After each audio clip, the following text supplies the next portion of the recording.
Mr. President, the Honorable William Samoei Arap Ruto,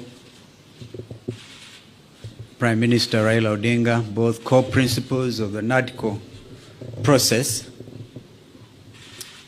Ladies and gentlemen, I didn't find it easy to come in here this morning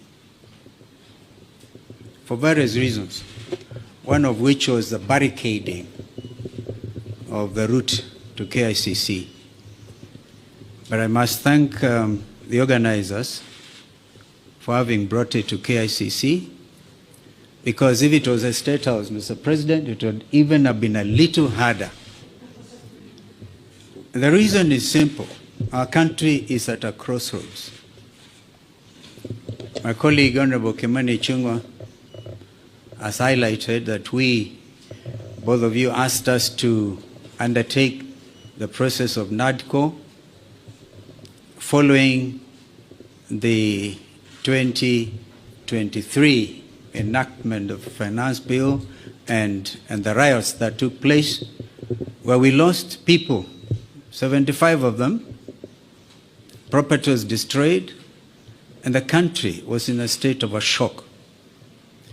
We undertook that responsibility with gusto, and we are very open-minded. As Azimio la Umoja One Kenya, our number one topic was the high cost of living. But Kimani and the team on Kenya Kwanza convinced us that it was the government responsibility and the opposition had nothing to do with discussing the high cost of living.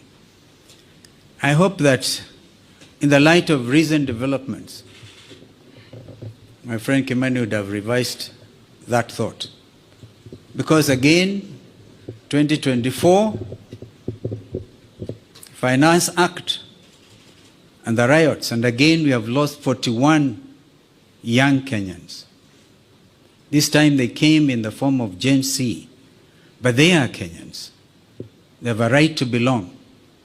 In fact, they are carrying the national flags. They have done it better than we did when some of us nearly got killed.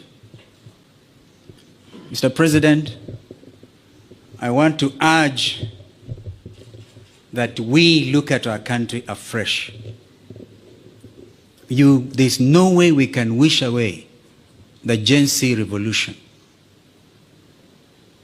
And if we were to begin to be honest with ourselves, perhaps we need now to go back to Bomas, because during the presentations, Kimani and Cheruiyot may remember, and Wandai was deputizing me, that a lot of Kenyans wanted us to open this space. The space has been opened by Genzs. I wish we had moved with speed. It has taken inordinate delay to get to where we are today, to get the first product out of NADCO. And I'm not so sure, my friend Kimani, whether it is expected of us to even fast track the other 8. They have to be juxtaposed by the reality of the country and this new revolt. If we are not careful, all of us will get thrown out by the Genzs, because they say we have come of age. You say that we are leaders of tomorrow, we are leaders now. We can't wish them away. Therefore, I want to urge that we now look at the whole thing. For example, we have now set up the process of nominating new commissioners. We made it very clear that both you, Mr. President, and Mr. Raila Odinga, the Prime Minister, will have to agree on, perhaps most importantly, on who becomes the chair of the new IEBC. That principle of consultation was inbuilt, and I thank my colleagues because we didn't have to struggle much to agree. But now is the time. The country is at a crossroads. Can we, for a beginning, even in order to bring the country to normalcy, can you, Mr. President, order the Inspector General of Police, if he doesn't resign, can he remove the police from the streets? Can the army get out of our streets and back to the barracks? I thank you.